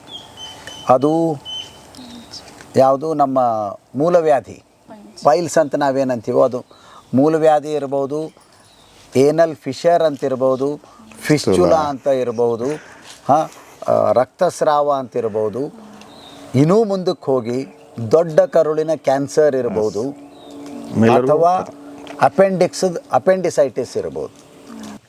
6 ಬಿಳಿಯ ವಿಷಗಳು 6 ಬಿಳಿಯ ವಿಷಯಗಳು. ಉಪ್ಪು, ಮೊದಲೇ ಸಕ್ಕರೆ, ಆಮೇಲೆ ಉಪ್ಪು, ಆಮೇಲೆ ಮೈದಾ, ಆಮೇಲೆ ಎಣ್ಣೆ, ಆಮೇಲೆ ಹಾಲು, ಅದಾದ ಮೇಲೆ ಇತ್ತಿಗೆ ಸೇರಿಕೊಂಡಿರೋದು ನಾವು ಭಾಳ ಪ್ರಗತಿ ಸಾಧಿಸ್ಬೇಕಲ್ಲ, ತತ್ತಿ. ಅದು ಪಾಲಿಷ್ ಮಾಡಿದ ಅಕ್ಕಿ. ಇವೆಲ್ಲದರೊಳಗೆ ನಾರಿನಂಶ ಕಡಿಮೆ. ಇವೇನು ನಾವು 6 ಬಿಳಿಯ ವಿಷಯಗಳು ಅಂತ ಮಾಡ್ಕೊಂಡಿದ್ದೀವಿ, ಉಪ್ಪಿನೊಳಗೆ ಇಲ್ಲವೇ ಇಲ್ಲ, ಸಕ್ಕರೆ ಒಳಗೆ ಏನೂ ಉಳಿಸಿಲ್ಲ ನಾವು, ಮೈದಾದೊಳಗೆ ಏನೂ ಉಳಿಸ್ಲಿಲ್ಲ, ಎಣ್ಣೆ ಒಳಗೆ ಇಲ್ಲವೇ ಇಲ್ಲ, ಹಾಲಿನೊಳಗಂತೂ ಪ್ರಶ್ನೆನೇ ಬರೋದಿಲ್ಲ, ಅಕ್ಕಿ ಒಳಗೂ ಉಳಿಸ್ಲಿಲ್ಲ. ಈ ನಾರಿನಂಶ ಏನು ಮಾಡ್ತದಂದರೆ ನಮ್ಮ ಆಹಾರದೊಳಗೆ ಎಷ್ಟು ನಾರಿನಂಶ ಹೆಚ್ಚೋ ಅಷ್ಟು ಮಲದ ಗಾತ್ರವನ್ನು ಹೆಚ್ಚು ಮಾಡ್ತದೆ, ಮಲ ವಿಸರ್ಜನೆ ಹೆಚ್ಚು ಸರಾಗವಾಗಿ ನಡೀತದೆ. ನಿನ್ನೆ ಮುರಳಿ ಅಣ್ಣ ಹೇಳಿದ್ರಲ್ಲ ಒಂದು ಮಾತು, ನಾವು ಟಾಯ್ಲೆಟ್ನೊಳಗೆ 5 ನಿಮಿಷಕ್ಕಿಂತ ಹೆಚ್ಚು ಕೂತ್ಕೋಬಾರ್ದು. 5 ನಿಮಿಷದೊಳಗೆ ಆ ಕೆಲಸವನ್ನು ಮುಗಿಸಿ ನಾವು ಹೊರಗೆ ಬಂದಿರಬೇಕು. ಅಷ್ಟು ಸರಾಗವಾಗಿ, ಅಷ್ಟು ಸುಲಭವಾಗಿ ಆ ಕಾರ್ಯ ನಡಿಬೇಕು. ಅದು ಹಾಗೆ ನಡಿಬೇಕು ಅಂದರೆ ನಮ್ಮ ಆಹಾರದೊಳಗೆ ನಾರಿನಂಶ ಹೆಚ್ಚಿರಬೇಕು. ನಾರಿನಂಶ ಕೇವಲ ಮಲದ ಗಾತ್ರವನ್ನು ಹೆಚ್ಚು ಮಾಡೋದಿಲ್ಲ, ಇದರ ಜೊತೆಗೆ ಅದು ಮಾಡುವಂಥ ಇತರೆ ಹಲವಾರು ಕೆಲಸಗಳು ಏನು ಅಂತಂದರೆ ಅದು ಜೀರ್ಣಾಂಗದ ಕಸಬರಿಗೆ, ಅದು ಜೀರ್ಣಾಂಗದ ಕಸಬರಿಗೆ. ತಾನಷ್ಟೇ ಹೊರಗೆ ಹೋಗೋದಿಲ್ಲ ಅದು. ಈಗ ಈ ಜಾಗವನ್ನು ಸ್ವಚ್ಛ ಮಾಡಬೇಕು ಅಂತಂದರೆ ಇಲ್ಲಿ ಒಂದೊಂದು ಕಸಬರಿಗೆ ಬಂತು ಅಂದರೆ ಬರೀ ಕಸಬರಿಗೆ ಹೊರಗೆ ಹೋಗೋದಿಲ್ಲ, ಈ ತಪ್ಪಲನೂ ತೊಗೊಂಡು ಹೋಗ್ತದೆ ಅದು, ಹೌದಾ? ಹಾಗೆ ನಮ್ಮ ಜೀರ್ಣಾಂಗದೊಳಗಿನ ಇತರೆ ಅನವಶ್ಯಕ ವಸ್ತುಗಳನ್ನು ಎಲ್ಲವನ್ನೂ ತನ್ನ ಜೊತೆ ತೊಗೊಂಡು ಹೋಗ್ತದೆ ಅದು. ಹಾಗಾಗಿ ಜೀರ್ಣಾಂಗವನ್ನು ಸ್ವಚ್ಛವಾಗಿಡ್ಲಿಕ್ಕೆ ಸಾಧ್ಯ ಆಗ್ತದೆ. ಕಸಬರಿಗೆ ಆಗಿ ಕೆಲಸ ಮಾಡ್ತದೆ ನಾರಿನಂಶ. ಇದ್ರ ಜೊತೆಗೆ ಇನ್ನೊಂದೇನು ಮಾಡ್ತದೆ ಅಂತಂದರೆ ಅಲ್ಲಿರುವಂತಹ ಸೂಕ್ಷ್ಮ ಜೀವಿಗಳಿಗೆ ಅದು ಆಹಾರ. ನಮಗೆ ಅದನ್ನು ಜೀರ್ಣಿಸಿಕೊಳ್ಳುವ ಶಕ್ತಿ ಇಲ್ಲ, ಆದರೆ ನಮ್ಮ ಜೀರ್ಣಾಂಗದೊಳಗೆ ಅಸಂಖ್ಯ ಸಂಖ್ಯೆಯ ಸೂಕ್ಷ್ಮ ಜೀವಿಗಳಿದ್ದಾವೆ. ಎಷ್ಟು ಅಂತಂದರೆ ಇವತ್ತು ವಿಜ್ಞಾನ ಹೇಳ್ತಿರೋ ಮಾತೇನೆಂದರೆ ನೀವಲ್ಲ ಅಂತ. ನೀವಲ್ಲ, ನೀವು ಅನ್ನುವಂಥ ಈ ವ್ಯಕ್ತಿ ಏನು ಹುಟ್ಟಿದ್ದದಲ್ಲ ಮನುಷ್ಯ ರೂಪದೊಳಗೆ, ನಿಮ್ಮ ಶರೀರದೊಳಗೆ ಮನುಷ್ಯರ ಜೀವಕೋಶಗಳು ಅಂತ ಎಷ್ಟಿದ್ದಾವೋ ಅದು 10 ಇದ್ದರೆ ಸೂಕ್ಷ್ಮ ಜೀವಿಗಳ ಸಂಖ್ಯೆ 90. ಅದು ನಿಮ್ಮ ಚರ್ಮದ ಮೇಲಿದ್ದಾವೆ, ಬಾಯಿಯೊಳಗಿದ್ದಾವೆ, ಮೂಗಿನೊಳಗಿದ್ದಾವೆ, ಗಂಟಲೊಳಗಿದ್ದಾವೆ, ಹೊಟ್ಟೆ ಒಳಗಿದ್ದಾವೆ. ನಮ್ಮ ಜೀವಕೋಶಗಳ ಸಂಖ್ಯೆ 10 ಆದರೆ ಅವುಗಳ ಸಂಖ್ಯೆ 90. ಅಂದರೆ ನೀವಲ್ಲ, ನೀವು ಅಸಂಖ್ಯ ಸೂಕ್ಷ್ಮಾಣು ಜೀವಿಗಳ ಒಂದು ನಗರ. ನೀವು ಅಷ್ಟನ್ನು ಸಾಕ್ತಾ ಇದ್ದೀರಿ. ಅವು ಎಲ್ಲೆಲ್ಲೋ ಇದ್ದಾವೆ. ಇದಕ್ಕೆ ಅಂತ ಕಾಲೋನಿ ಅನ್ನೋಣಂತ, ಶಾಂತಿ ಕಾಲೋನಿ ಅನ್ನೋಣಂತ ಇದು. ಇಲ್ಲಿರುವಂಥದ್ದಕ್ಕೆ ಮತ್ತೊಂದು ಯಾವುದೋ ನಗರ. ಈಗೆಲ್ಲ ದೊಡ್ಡ ದೊಡ್ಡ ಊರಾಗ ಬೇರೆ ಬೇರೆ ನಗರಗಳಿದ್ದಾವಲ್ಲ, ಹಾಗೆ ಬೇರೆ ಬೇರೆ ಸೂಕ್ಷ್ಮ ಜೀವಿಗಳ ನಗರಗಳನ್ನು ಹೊಂದಿರುವಂತಹ ಒಂದು ದೊಡ್ಡ ಇದು. ಹಾಗೆ ಅವುಗಳಿಗೆ ಆಶ್ರಯ ಕೊಡೋದು, ಅವುಗಳಿಗೆ ಆಹಾರ ಆಗ್ತದೆ ಈ ನಾರಿನಂಶ ಅಂತ ಅನ್ನೋದು. ಅವು ಇದ್ದರೆ ಮಾತ್ರ ನಾವು ಆರೋಗ್ಯದಿಂದ ಇರ್ತೀವಿ. ನೀವು ಯಾವತ್ತಾದರೂ ಒಂದು ಸಲ ಆ್ಯಂಟಿಬಯೋಟಿಕ್ಸ್ ತೊಗೊಂಡಿದ್ರಿ ಅಂದ್ರೆ, ಯಾವುದೋ ಕಾರಣಕ್ಕೆ ಆ್ಯಂಟಿಬಯೋಟಿಕ್ಸ್ ತೊಗೊಂಡಿದ್ರಿ ಅಂದ್ರೆ, ಆ್ಯಂಟಿಬಯೋಟಿಕ್ ಈ ಶಬ್ದದ ಅರ್ಥವೇ ಜೀವಿ ವಿರೋಧಿಗಳು ಅಂತ. ಅವು ನಮ್ಮ ರೋಗಕಾರಕ ಸೂಕ್ಷ್ಮ ಜೀವಿಗಳನ್ನು ಕೊಲ್ತದೆ, ಒಳ್ಳೆಯ ಜೀವಿಗಳನ್ನು ಕೊಲ್ತದೆ. ಹಾಗಾಗಿ ನಮ್ಮ ಜೀರ್ಣಾಂಗದೊಳಗಿನ ಒಳ್ಳೆಯ ಜೀವಿಗಳು, ಸೂಕ್ಷ್ಮ ಜೀವಿಗಳು ಕಡಿಮೆಯಾಗಿ ಹೋಗ್ಬಿಡ್ತವೆ. ಹಾಗಾಗಿ ಈಗ ನೀವು ಆ್ಯಂಟಿಬಯೋಟಿಕ್ ತೊಗೋಬೇಕಾದ್ರೆ ಅದ್ರ ಜೊತೆ ಇನ್ನೊಂದು ಮಾತ್ರೆನೂ ಕೊಡ್ತಾರೆ. ಈ ಎಲ್ಲ ಸೂಕ್ಷ್ಮ ಜೀವಿಗಳಿರುವಂಥದ್ದು ಬೇರೆ ಬೇರೆ ಬ್ರ್ಯಾಂಡ್ ಇರ್ತದೆ ಅದರದ್ದು, ಅದನ್ನು ರೀಪ್ಲೇಸ್ ಮಾಡುವಂಥದ್ದು. ಹಾಗಾಗಿ ನಾರಿನಂಶ ಏನು ಮಾಡ್ತದೆ ಅಂದರೆ ಇಷ್ಟೆಲ್ಲವನ್ನೂ ಮಾಡ್ತದೆ. ಅದು ಮಲದ ಗಾತ್ರ ಹೆಚ್ಚಾಗೋದ್ರಿಂದಾಗಿ, ಪ್ರತಿನಿತ್ಯ ಮಲ ವಿಸರ್ಜನೆ ಆಗೋದ್ರಿಂದಾಗಿ ಅಪೆಂಡಿಸೈಟಿಸ್ ಪ್ರಾಬ್ಲಮ್ ಬಹಳ ಕಡಿಮೆ, ಹೊಟ್ಟೆ ನೋವು, ಹೊಟ್ಟೆ ಶೂಲೆ ಬಹಳ ಕಡಿಮೆ. ನಾನು ಅದು ಹೇಳ್ತಾ ಇದ್ನಲ್ಲ, ಅವ್ರು ಡಾಕ್ಟರ್ ಖಾಸ್ನೀಸ್ ಅವ್ರು ಹೇಳಿದ ಮಾತು ಏನಂತಂದರೆ, ಈಗೇನು ಅಡ್ವರ್ಟೈಸ್ಮೆಂಟ್ ಹೆಚ್ಚಾಗ್ಲಿಕ್ಕೆ ಶುರು ಆಗಿಬಿಟ್ಟು ಲೇಸೋ, ಜಿಪ್ಸೋ, ಮತ್ತೊಂದು ಎಲ್ಲ ಮಕ್ಕಳು ತಿನ್ಲಿಕ್ಕೆ ಶುರು ಮಾಡಿದರು. ಬರೀ ಮೈದಾದಿಂದ ಮಾಡಿದ್ದು, ಮಲ ವಿಸರ್ಜನೆ ಆಗೋದಿಲ್ಲ, ಹೊಟ್ಟೆ ಶೂಲೆ ಆಗ್ಲಿಕ್ಕೆ ಶುರು ಆಗ್ತದೆ, ಒಳಗಡೆ ಗಂಟು ಆಗ್ಲಿಕ್ಕೆ ಶುರು ಆಗ್ತದೆ, ಅಪೆಂಡಿಸೈಟಿಸ್ ಆಗ್ಲಿಕ್ಕೆ ಶುರು ಆಗ್ತದೆ. ಹೆಚ್ಚು ಮಕ್ಕಳು ನಮ್ಮ ಕಡೆ ಆಪ್ರೇಷನ್ ಸಲುವಾಗಿ ಬರ್ತಾರೆ. ನಮ್ಮ ಆದಾಯ ಇಷ್ಟಿದ್ದದ್ದು ಇಷ್ಟಾಗ್ತದೆ ಅಂತ. ನಾರಿನಂಶ ಹೆಚ್ಚಿದ್ದಷ್ಟು ಕ್ಯಾನ್ಸರದ ಪ್ರಮಾಣ ಕಡಿಮೆ. ಇದು ಬಹಳ ಸ್ಪಷ್ಟವಾಗಿ ಗೊತ್ತಿರುವಂಥ ಸಂಗತಿ ಏನಂದರೆ, ಯಾವ ಜನಸಮುದಾಯಗಳು ಕಾಡಿನೊಳಗಿದಾರಲ್ಲ, ಆದಿವಾಸಿಗಳು, ಅವರ ಆಹಾರ ಹೆಚ್ಚು ಕಡಿಮೆ ಇಂಥದ್ದೇ. ಸಂಸ್ಕರಿತ ಆಹಾರ ಇಲ್ಲ ಅಲ್ಲಿ, ಅತಿ ಸಂಸ್ಕೃತಿ. ಏನು ನಾವು ಅತ್ಯಂತ ಅಭಿವೃದ್ಧಿ ಹೊಂದಿದಂತಹ ದೇಶಗಳು ಅಂತ ಮಾತಾಡ್ತಾ ಇದ್ದೀವೋ, ಅಲ್ಲಿ ಅತಿ ಸಂಸ್ಕರಿತ ಆಹಾರಗಳು ಹೆಚ್ಚು. ಅದು ಫಿಂಗರ್ ಚಿಪ್ಸ್ ಅಂತಾರೆ ಇರ್ತದೆ, ಮತ್ತೊಂದೇನೋ ಇರ್ತದೆ, ಇನ್ನೊಂದೇನೋ ಇರ್ತದೆ. ಅಲ್ಲಿ ಅಪೆಂಡಿಕ್ಸದ ಸಮಸ್ಯೆಗಳು ಹೆಚ್ಚು, ದೊಡ್ಡ ಕರುಳಿನ ನೋವು ಹೆಚ್ಚು, ದೊಡ್ಡ ಕರುಳಿನ ಕ್ಯಾನ್ಸರ್ ಹೆಚ್ಚು. ಆದಿವಾಸಿಗಳಲ್ಲಿ ಈ ಕಾಯಿಲೆಗಳೇ ಇರಲಿಲ್ಲ. ಇದ್ರ ಜೊತೆಗೆ ನಮಗೆ ಅರ್ಥ ಆಗಬೇಕಾಗಿದ್ದು ಇನ್ನೊಂದೇನೆಂದರೆ, ಗ್ಲೈಸೆಮಿಕ್ ಇಂಡೆಕ್ಸ್ ಅನ್ನುವಂಥದ್ದು ಒಂದು ಮಾತು.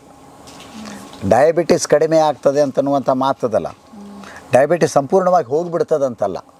ನಾನು ಆ ಶಬ್ದ ಉಪಯೋಗ ಮಾಡಿದ್ದು ತಪ್ಪು ಪೋಸ್ಟರ್ ಒಳಗೆ. ಅದಕ್ಕೆ ಪರಿಹಾರ ಅಂತ. ದಯಮಾಡಿ ಆ ತಪ್ಪು ಕಲ್ಪನೆ ಬೇಡ.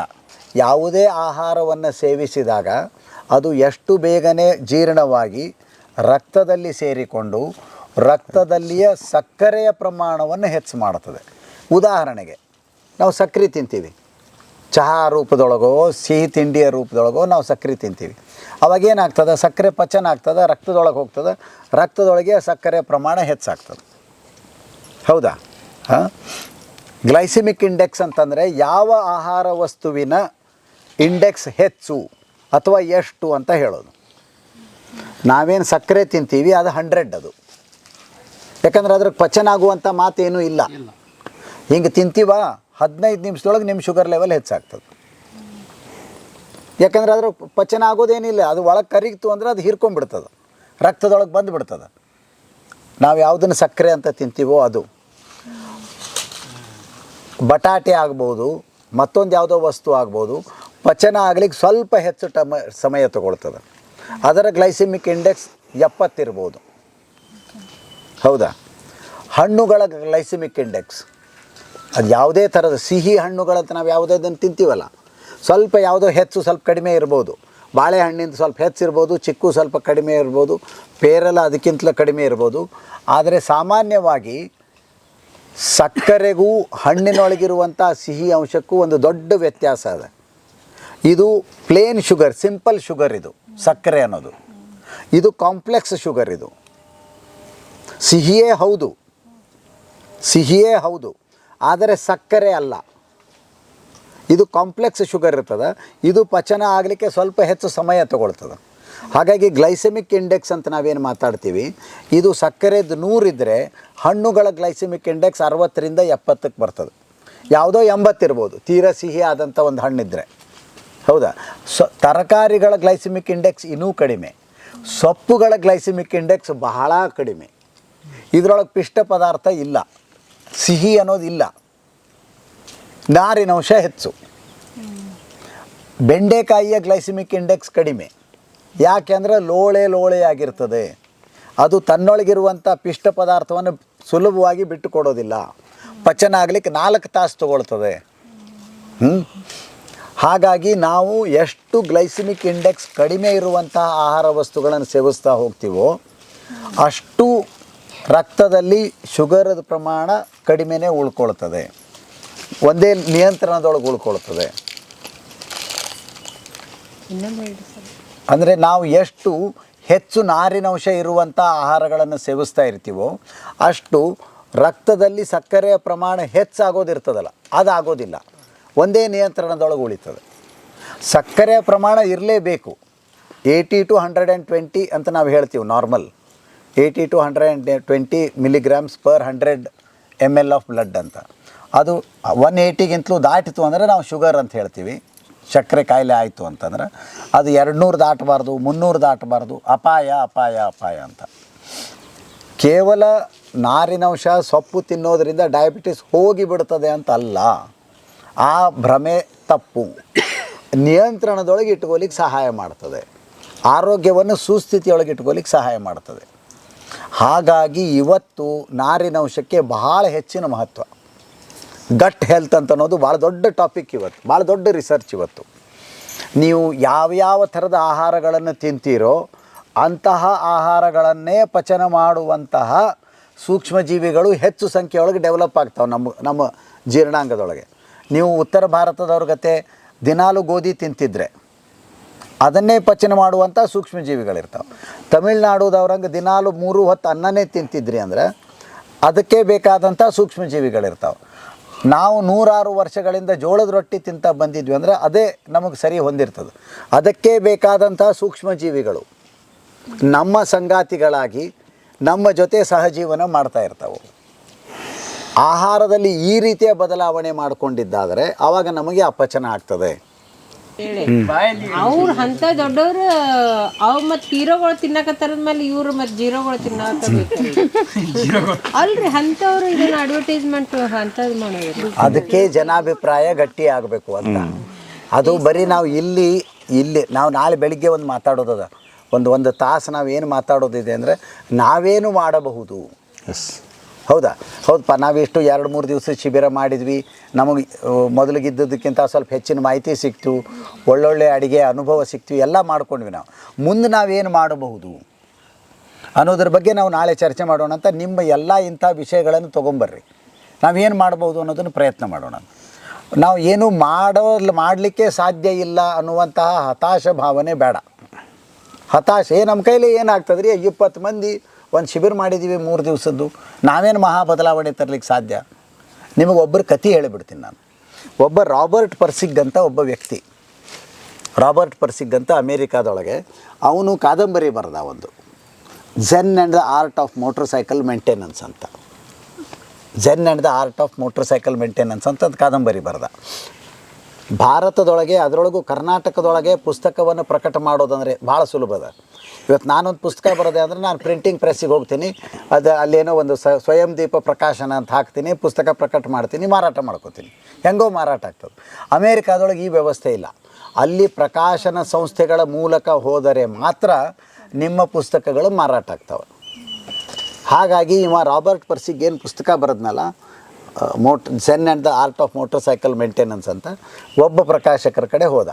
ಅವರಂದ್ರೆ ಇದೇನು ಪುಸ್ತಕ ಬರೆದಿದ್ದಿಲ್ಲ, ನಡಿ ಅಂದರು, ಹೊರಗೆ ಹಾಕಿದರು. ಇವ್ರ ಕಡೆ ಹೋದರು, ಇದು ಕಾದಂಬರಿನೇ ಅಲ್ಲ, ನಡಿ ಅಂದರು. ಇವ್ರ ಕಡೆ ಹೋದರು. 1, 2, 3, 4, 6, 8 ಎಷ್ಟು ಜನರ ಕಡೆ ಹೋಗಿರ್ಬೇಕು ಆ ಮನುಷ್ಯ ತನ್ನ ಪುಸ್ತಕ ತೊಗೊಂಡು, ಇದನ್ನು ಪ್ರಕಟ ಮಾಡಿರಿ, ಇದನ್ನು ಪ್ರಕಟ ಮಾಡಿರಿ ಅಂತ.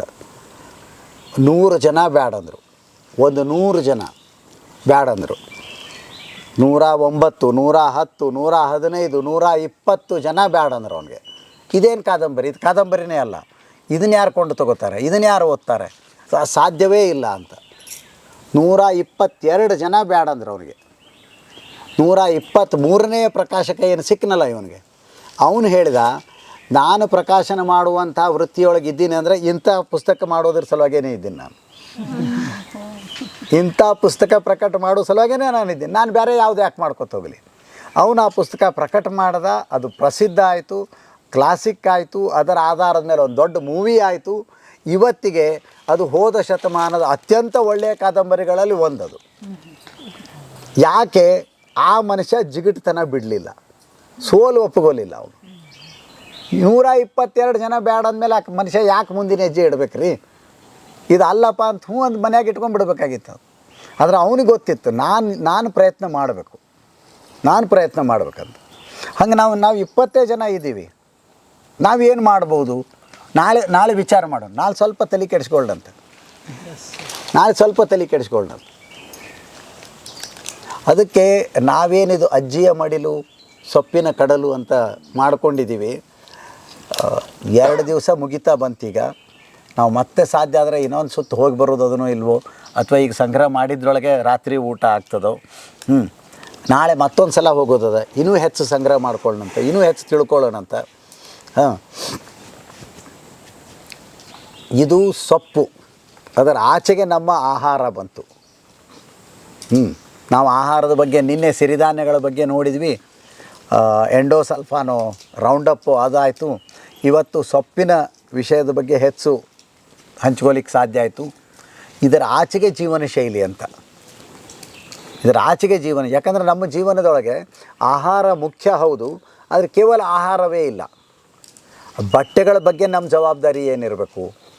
ಹೆಂಗೆ ಇವತ್ತು ನಮಗೆ ಆಹಾರದ ಬಗ್ಗೆ ಸ್ವಲ್ಪ ವಿಷಯಗಳು ಗೊತ್ತಾಗ್ತಾ ಇದ್ದಾವೆ. ಹಂಗೆ ಬಟ್ಟೆಗಳ ಬಗ್ಗೆ ನಾವು ಯಾವಾಗ ತಲೆ ಕೆಡಿಸ್ಕೊಳ್ಳೋದು, ಯಾವ ಬಟ್ಟೆ ಸರಿ ಯಾವುದು ಸರಿ ಅಲ್ಲ, ಮೊದಲು ಏನಿತ್ತು ಅದು ಯಾಕಿತ್ತು, ಏನನ್ನು ಕಳ್ಕೊಂಡಿದ್ದೀವಿ, ಹೆಂಗೆ ಕಳ್ಕೊಂಡಿದ್ದೀವಿ, ಒಂದೇ ಒಂದು ಅದಕ್ಕೆ ಸಂಬಂಧಿಸಿದಂಗೆ ಬಟ್ಟೆಗೆ ಅಷ್ಟೇ ಅಲ್ಲ, ಅದು ಆಹಾರಕ್ಕೂ ಹೌದು ಬಟ್ಟೆಗೂ ಸಂಬಂಧಿಸಿದ ಅಂಶ ಹೌದು. ಒಂದೇ ಒಂದು ಮಾತನ್ನು ಹೇಳ್ತೀನಿ, ಇವತ್ತು ಅದನ್ನು ಭಾಳ ವಿವರಣೆ ಮಾಡಲಿಕ್ಕೆ ಸಾಧ್ಯ ಆಗೋದಿಲ್ಲ. ನಾವು MBBS ಕಲಿಯುವಾಗ ಆರೋಗ್ಯವಂತ ಮಹಿಳೆ ಆರೋಗ್ಯವಂತ ಪುರುಷ ಅಂತೇನು ನಮಗೆ ಪಾಠ ಹೇಳ್ತಿದ್ರು, ಆರೋಗ್ಯವಂತ ಪುರುಷನ ವೀರ್ಯದೊಳಗೆ 1 ಮಿಲಿಲೀಟರ್ ವೀರ್ಯದೊಳಗೆ 60ರಿಂದ 120 ದಶಲಕ್ಷ ವೀರ್ಯಾಣುಗಳಿರಬೇಕು. ಎಷ್ಟು? 1 ಮಿಲಿಲೀಟರ್ ವೀರ್ಯದೊಳಗೆ 60ರಿಂದ 120 ದಶಲಕ್ಷ ವೀರ್ಯಾಣುಗಳಿರಬೇಕು. ಇದು ಆರೋಗ್ಯವಂತ ಪುರುಷ. ಇವತ್ತು ನಾವು ಎಲ್ಲಿಗೆ ಬಂದಿದ್ದೀವಿ ಅಂದರೆ, ಎಲ್ಲೆಲ್ಲಿ ಪಾಶ್ಚಿಮಾತ್ಯ ಸಂಸ್ಕೃತಿ ಬಂದು ಜೀವನ ಶೈಲಿಯನ್ನು ಬದಲು ಮಾಡಿದ್ದಿದೆಯಲ್ಲ 10-20 ರೀತಿಯೊಳಗೆ, ಅಲ್ಲಿ ಎಲ್ಲ ಕಡೆಗಳಲ್ಲೂ ವೀರ್ಯದಲ್ಲಿಯ ವೀರ್ಯಾಣುಗಳ ಸಂಖ್ಯೆ ಮತ್ತು ಗುಣಮಟ್ಟ ಕಡಿಮೆ ಆಗ್ತಾ ಹೊರಟಿದ್ದದೆ. ಇವತ್ತು ನಾವು ಏನು ಹೇಳ್ತೀವಿ ಅಂದರೆ, ಯಾರಾದರೂ ಮಕ್ಕಳಾಗಿಲ್ಲ ಅಂತ ಬಂದ್ರಂದ್ರೆ ನಾವು ಟೆಸ್ಟ್ ಮಾಡಿಸ್ತೀವಿ. ಪುರುಷರ ಟೆಸ್ಟ್ದು ರಿಪೋರ್ಟ್ ಬರ್ತದೆ, ವೀರ್ಯದ ರಿಪೋರ್ಟ್ ಬರ್ತದೆ. 60ರಿಂದ 120 ಯಾವ ಕಾಲಕ್ಕೂ ಹೋಗಿಬಿಡ್ತೀವಿ. ಇವತ್ತು 15ರಿಂದ 20 ದಶಲಕ್ಷ ಅಂತ ರಿಪೋರ್ಟ್ ಬಂದರೆ ನಾರ್ಮಲ್ ಅಂತ ಹೇಳ್ತಾ ಇದ್ದೀವಿ ನಾವು. ಇವತ್ತು 15ರಿಂದ 20 ದಶಲಕ್ಷ ಅಂತ ರಿಪೋರ್ಟ್ ಬಂದರೆ ನಾರ್ಮಲ್ ಅದ, ನಿಮಗೆ ಮಕ್ಕಳಾಗ್ತಾವ ಅಂತ ಹೇಳ್ತೀವಿ ನಾವು. ಅಷ್ಟರ ಮಟ್ಟಿಗೆ ನಾವು ವೀರ್ಯದೊಳಗಿನ ಗುಣಮಟ್ಟ ಸಂಖ್ಯೆ ಎರಡನ್ನೂ ಕಳ್ಕೊಂಡಿದ್ದೀವಿ. ನಾವು ಯಾವ ಕಡೆ ಹೊರಟಿದ್ದೀವಿ? ನಮಗೆ ಸ್ವಾತಂತ್ರ್ಯ ಸಿಕ್ಕಿದ್ದಿದೆಯಾ? 1947ರ ಸ್ವಾತಂತ್ರ್ಯ ಯಾರಿಗೆ ಬಂತು, ಎಲ್ಲಿಗೆ ಬಂತು? 47ರ ಸ್ವಾತಂತ್ರ್ಯ ಅಂತ ಸಿದ್ಧಲಿಂಗಯ್ಯ ಅವ್ರು ಹಾಡೋದು ಹಾಡಿಗೆ ಬಂತು. ನಾವು ಮತ್ತೆ ಕೇಳ್ಕೋಬೇಕು ಇದನ್ನು. ನಮ್ಮ ಬದುಕಿನೊಳಗಿನ ಯಾವೆಲ್ಲ ಸಂಗತಿಗಳಿಗೆ ಸ್ವಾತಂತ್ರ್ಯ ಅನ್ನೋದು ಬಂದಿದ್ದದೆ. ಬಟ್ಟೆ ವಿಷಯದೊಳಗೆ ನಾವು ಸ್ವತಂತ್ರರಾಗಿದ್ದೀವ, ಮನೆ ಕಟ್ಟೋದ್ರ ವಿಷಯದೊಳಗೆ ಸ್ವತಂತ್ರರಾಗಿದ್ದೀವ, ಮನರಂಜನೆ ವಿಷಯದೊಳಗೆ ಸ್ವತಂತ್ರರಾಗಿದ್ದೀವ, ಹಬ್ಬಗಳು ಆಚರಣೆಗಳು ಯಾವ್ಯಾವುದೋ ಇತ್ತಪ್ಪ. ಯಾರಾದರೂ ಹಳ್ಳಿಯೊಳಗೆ ಸತ್ತರೆ ನವಣಿ ತೂರ್ತಾ ಹೋಗ್ತಿದ್ರು. ಹಿಂದೆ ಹೆಣ ಬರ್ತಿತ್ತು, ಮುಂದೆ ನವಣಿ ತೂರ್ತಾ ಹೋಗ್ತಿದ್ರು. ಯಾಕೆ ಅಂದರೆ ಆ ನವಣಿ ಹೆಂಗೆ 10 ಮಂದಿಗೆ ಆಹಾರ ಆಗ್ತಿತ್ತು, ಉಪಯೋಗ ಆಗ್ತಿತ್ತು, ಈ ಬದುಕು ಕೂಡ ಹಾಗೆ ಆಗಲಿ ಹಾರೈಸ್ತಾ ಹೋಗ್ತಿದ್ರು ಅವರು. ಇವತ್ತು ಹಳ್ಳಿ ಒಳಗೆ ಯಾರಾದರೂ ಸತ್ತರೆ ನವಣೆ ಇಲ್ಲ, ಹುಡುಕ್ತಾ ಹೋಗ್ಬೇಕು. ನಿಮ್ಮ ಮನ್ಯಾಗ ಅದ ಏನ್ರಿ ಒಂದು ಸ್ವಲ್ಪ ಕೊಡ್ರಿ, ನಿಮ್ಮ ಮನ್ಯಾಗ ಐತೇನ್ರಿ ಒಂದು ಸ್ವಲ್ಪ ಕೊಡ್ರಿ, ಇಷ್ಟ ಹಾರಿಸೋದೈತ್ರಿ. ಗಾಡಿ ಒಳಗೆ ತೊಗೊಂಡು ಹೊಂಟಾರಿ ನವಣೆ ಇಲ್ಲ, ಇಲ್ಲ ಮಂಡಕ್ಕಿ ಅದು ಹೆಂಗೆ ಹಾರಿ ಹೊಕ್ಕೈತಿ ನಿಂದು ಹಂಗೆ ಅಂದರೆ ನಾವು ಮತ್ತೆ ಗಂಭೀರವಾಗಿ ವಿಚಾರ ಮಾಡಬೇಕು. ಸ್ವಾತಂತ್ರ್ಯ ಅಂದರೆ ಏನು? ನಾವು ನಿಜವಾಗಿಯೂ ಇವತ್ತು ಸ್ವತಂತ್ರರಿದ್ದೀವ? ಕಳ್ಕೊಂಡಿದ್ರೆ ಏನು ಕಳ್ಕೊಂಡ್ವಿ, ಯಾಕೆ ಕಳ್ಕೊಂಡ್ವಿ? ಯಾವುದಾದ್ರೂ ಸರ್ಕಾರ ಬಂದು ನೀವು ಇದನ್ನು ತಿನ್ನಲೇಬಾರ್ದು ನವಣೆ ಅಂತ ಹೇಳಿದ್ರಾ? ದುಡ್ಡಿನ ಆಸೆಗೆ ಬೆನ್ನು ಹತ್ಬಿಟ್ಟಿದ್ದೀವಿ. ಯಾವುದಾದ್ರೂ ರಾಜಕೀಯ ಪಕ್ಷಗಳು ಹೇಳಿದ್ರಾ? ಯಾವುದಾದ್ರೂ ಮಠಾಧಿಪತಿಗಳು ಹೇಳಿದ್ರಾ? ಈ ಮತದವರು ಆ ಮತದವರು ನೀವು ಇದನ್ನು ಮಾಡ್ತಕ್ಕದ್ದಲ್ಲ, ರಾಗಿ ನವಣಿ ಸಜ್ಜೆ ಸಾವಿ ತಿಂತಕ್ಕದ್ದಲ್ಲ, ದಾಗಡಿ ಸೊಪ್ಪು ತಿಂತಕ್ಕದ್ದಲ್ಲ, ಇದು ಕೀಳು ಜನರದ್ದು. ನಾವು ಮಾಡ್ಕೊಳ್ತಾ ಹೊರಟಿದ್ದೀವಿ. ನಮ್ಮ ಆರೋಗ್ಯವನ್ನು ಕೆಡಿಸ್ಕೊಳ್ತಾ ಹೊರಟಿದ್ದೀವಿ. ಜೀವನ ಶೈಲಿ ಕಾಯಿಲೆಗಳ ಬಗ್ಗೆ ಸ್ವಲ್ಪ ಹೇಳಿಬಿಡ್ತೀನಿ ನಾನು. ಲೈಫ್ ಸ್ಟೈಲ್ ಡಿಸೀಸಸ್ ಅಂತ, ಜೀವನ ಶೈಲಿ ಕಾಯಿಲೆಗಳು ಅಂತ. ಅದು ಬೊಜ್ಜು, ಮೊದಲನೇದಾಗಿ ಬೊಜ್ಜು. ಎಲ್ಲ ಕಾಯಿಲೆಗಳ ತಾಯಿ ಅಂದರೆ ಬೊಜ್ಜು. ಅದನ್ನು ಹಿಂಬಾಲಿಸಿ ಬರುವಂಥದ್ದು ಸಕ್ಕರೆ ಕಾಯಿಲೆ, ಹೈ ಬ್ಲಡ್ ಪ್ರೆಷರ್, ಹೃದಯದ ಕಾಯಿಲೆಗಳು, ಸೊಂಟ ನೋವು, ಮೊಳಕಾಲು ನೋವು, ಮುಟ್ಟಿನ ಸಮಸ್ಯೆಗಳು, ವೀರ್ಯದ ಸಮಸ್ಯೆಗಳು, ಖಿನ್ನತೆ, ಒಂಟಿತನ, ಅಸ್ತಮಾ, ಅಲರ್ಜಿ, ಚರ್ಮದ ಕಾಯಿಲೆಗಳು, ಹಲವು ಥರದ ಕ್ಯಾನ್ಸರ್ಗಳು, ಇವೆಲ್ಲವೂ ಜೀವನ ಶೈಲಿಯ ಕಾಯಿಲೆಗಳು. ಇವತ್ತು ಈ ಕಾಯಿಲೆಗಳು 2000 ವರ್ಷದ ಹಿಂದೆ ಇರಲಿಲ್ಲ ಅಂತಿಲ್ಲ, ಆವಾಗಲೂ ಇದ್ವು ಇವು. ನಮ್ಮ ಪೂರ್ವಜರೊಳಗೂ ಈ ಕಾಯಿಲೆಗಳು ಇದ್ದವು. ಆದರೆ ಆವಾಗ ಒಂದು ಬಹಳ ಕಡಿಮೆ ಜನರಿಗೆ ಬರ್ತಾ ಇದ್ವು ಇವು. 1000ದೊಳಗೆ ಒಬ್ಬರಿಗೆ ಇಬ್ಬರಿಗೆ ಬರ್ತಾ ಇತ್ತು. ಸಾಕಷ್ಟು ವಯಸ್ಸಾದ ಮೇಲೆ ಬರ್ತಾ ಇತ್ತು. 60-70 ವರ್ಷ ವಯಸ್ಸಾದ ಮೇಲೆ ಬರ್ತಾ ಇದ್ವು ಈ ಕಾಯಿಲೆಗಳು. ಬಂದ ಮೇಲೆ ಕೂಡ ಆ ವ್ಯಕ್ತಿ ಅನೇಕ ವರ್ಷಗಳ ಕಾಲ ಜೀವನ ಮಾಡ್ಕೊಂಡು ಹೋಗ್ಬೋದಿತ್ತು. ಈಗ ನಮ್ಮ ಜೀವನ ಶೈಲಿ ಹೇಗೆ ಬದಲಾಗಿದ್ದದೆ ಅಂದರೆ 20, 25, 30 ವರ್ಷಕ್ಕೆ ಡಯಾಬಿಟಿಸ್ ಬಂದ ಮೇಲೆ ತೀಕ್ಷ್ಣ ಒಮ್ಮೆಲೇ ಸೀರಿಯಸ್ ಅದು, ಮತ್ತು ಹೆಚ್ಚು ಜನರಿಗೆ ಬರ್ತಾ ಇರೋದು. ಬೆಂಗಳೂರು ನಗರದೊಳಗೆ 100ಕ್ಕೆ 20ರಿಂದ 25 ಜನರಿಗೆ ಇವತ್ತು ಸಕ್ಕರೆಯ ಸಮಸ್ಯೆ, ಡಯಾಬಿಟಿಸ್ ಸಮಸ್ಯೆ. 100ಕ್ಕೆ 20ರಿಂದ 25. ಇದು ಬೆಂಗಳೂರಿನ ಸಮಸ್ಯೆ ಅಷ್ಟೇ ಅಲ್ಲ. ನಾವು MBBS ಕಲಿಯುವಾಗ ನಮಗೇನು ಹೇಳ್ತಿದ್ರು ಅಂದರೆ, ಡಯಾಬಿಟಿಸ್ ಅನ್ನೋದು ಶ್ರೀಮಂತರ ಕಾಯಿಲೆ ಅಂತ. ನಗರದ ಪ್ರದೇಶದ ಹೆಚ್ಚು ಶಿಕ್ಷಣ ಪಡೆದಂತಹ ಶ್ರೀಮಂತರ ಕಾಯಿಲೆ ಅಂತ. ಇವತ್ತು ಹಳ್ಳಿ ಒಳಗೆ ಎಲ್ಲ ಕಡೆನೂ ಸಕ್ಕರೆ ಕಾಯಿಲೆ ಇರುತ್ತೆ, ಎಲ್ಲ ಕಡೆನೂ ಸಕ್ಕರೆ ಕಾಯಿಲೆ.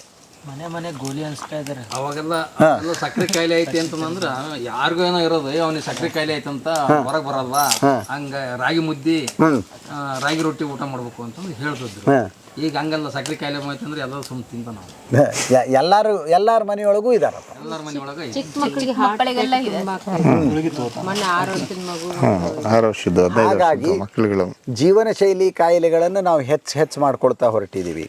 ನಮ್ಮ ಜೀವನ ಶೈಲಿಯೊಳಗಿನ ಬಹಳ ಮುಖ್ಯ ಭಾಗ ಅಂದರೆ ನಮ್ಮ ಆಹಾರ, ಆಮೇಲೆ ಬಟ್ಟೆಗಳು, ಆಮೇಲೆ ನಮ್ಮ ಮನೆ ಅಂಥದ್ದು, ಆಮೇಲೆ ನಮ್ಮ ಮನೋರಂಜನೆ ಅಂಥದ್ದು, ಆಮೇಲೆ ನಮ್ಮ ಶ್ರಮ ಎಷ್ಟು, ಇವೆಲ್ಲವನ್ನೂ ನಾವು ಹೆಚ್ಚು ಸರಿಯಾಗಿ ಅರ್ಥ ಮಾಡ್ಕೊಳ್ತಾ ಹೋಗಬೇಕು.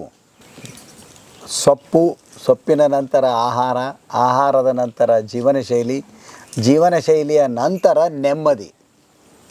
ಒಟ್ಟಾರೆ ನಾವು ಎದ್ರ ಸಲಾಗಿ ಇಷ್ಟೆಲ್ಲ ಕಷ್ಟಪಡ್ತಾ ಇರೋದು, ನೆಮ್ಮದಿಯ ಜೀವನ ಬಾಳಬೇಕು ಅಂತ. ಅದನ್ನು ಎಲ್ಲಿ ಕಳ್ಕೊಂಡಿದ್ದೀವಿ ಮತ್ತು ಎಲ್ಲಿ ಹುಡುಕಬೇಕು. ನಾನು ಕೊನೆಗೆ ಒಂದು ಮುಲ್ಲಾ ನಸರುದ್ದೀನನ ಕತೆ ಹೇಳಿ ಮುಗಿಸ್ಬಿಡ್ತೀನಿ. ಅವನು ಒಂದು ದಿವಸ ಸಂಜಿನಾಗಿ ಇನ್ನೊಂದು ಸ್ವಲ್ಪ ಇಲ್ಲೇನು ಕತ್ಲೆ ಆಗ್ತದಲ್ಲ, ಇನ್ನೊಂದು ಸ್ವಲ್ಪ ಹೆಚ್ಚು ಕತ್ಲೆ ಆದಂಥ ಸಮಯ, ಅವನ ಗೆಳೆಯ ಒಬ್ಬ ಬರ್ತಾನಂತ ಇವನು ಭೇಟಿ ಆಗಲಿಕ್ಕೆ. ಇವ ಮನೆ ಮುಂದಿನ ಲೈಟ್ ಕಂಬ ಇರ್ತೈತಲ್ಲ, ಲೈಟ್ ಕಂಬದ ಕೆಳಗೆ ಏನೋ ಹುಡುಕ್ತಾ ಇರ್ತಾನಂತ ಇವ. ಅವ ಗೆಳೆಯ ಬರ್ತಾನೆ, ಏನು ಹುಡುಕ್ಲಿಕ್ಕತ್ತಿ ಅಂತ. ಇಲ್ಲೋ ನಂದೊಂದು ಪೆನ್ ಕಳೆದೈತಿ ಇಲ್ಲೇ ಅಂದಂದವು. ಪೆನ್ ಕಳೆದೈತಿ ಅಂತ ಇಷ್ಟ ಅಂದಂತವು. ಮತ್ತು ಗೆಳೆಯನ ಪೆನ್ ಕಳೆದೈತಿ, ಮತ್ತು ಅವ್ನು ಹುಡುಕ್ಲಿಕ್ಕತ್ತಾನಂದ್ರೆ ಇವನು ಸಹಾಯ ಮಾಡಬೇಕಲ್ಲ. ಸೊ ಇವನು ಹುಡುಕ್ಲಿಕ್ಕತ್ತದ ಅಂತಾನೆ. ಇವನು ಹುಡುಕ್ಲಿಕ್ಕತ್ತ 15 ಮಿನಿಟ್ ಹುಡುಕಿದ್ರು, 20 ಮಿನಿಟ್ ಹುಡುಕಿದ್ರು, ಅರ್ಧ ತಾಸು ಹುಡುಕಿದ್ರು, ಸಿಗಲೇ ಇಲ್ಲ ಅಂತ ಪೆನ್. ಕಡಿಕೆ ಅವ್ನು ಕೇಳಿದಂತ, ಅಲ್ಲಲ್ಲೇ ನೀ ಎಲ್ಲರೇ ಕಳ್ಕೊಂಡಿದ್ದೆ ಅಂತ. ಆಮೇಲೆ ಹೇಳಿದಂತ, ನಾನು ಹಿತ್ತಲ್ದಾಗ ಕಳ್ಕೊಂಡಿದ್ದೆ ಅದನ್ನು. ಮತ್ತು ಇಲ್ಲಿ ಯಾಕೆ ಹುಡುಕ್ಲಿಕ್ಕತ್ತೀಯೋ ಅಂತ ಕೇಳಿದಂತ. ಇಲ್ಲಿ ಬೆಳಕೈತಲ್ಲ, ಅದಕ್ಕೆ ಇಲ್ಲಿ ಹುಡುಕ್ಲಿಕ್ಕತ್ತೀನಿ. ನಮ್ಮ ಕತಿ ಹಿಂಗಾಗೈತಿ. ಎಲ್ಲೋ ಕಳ್ಕೊಂಡಿದೀವಿ, ಎಲ್ಲ ಹುಡುಕ್ತಾ ಇದ್ದೇವೆ.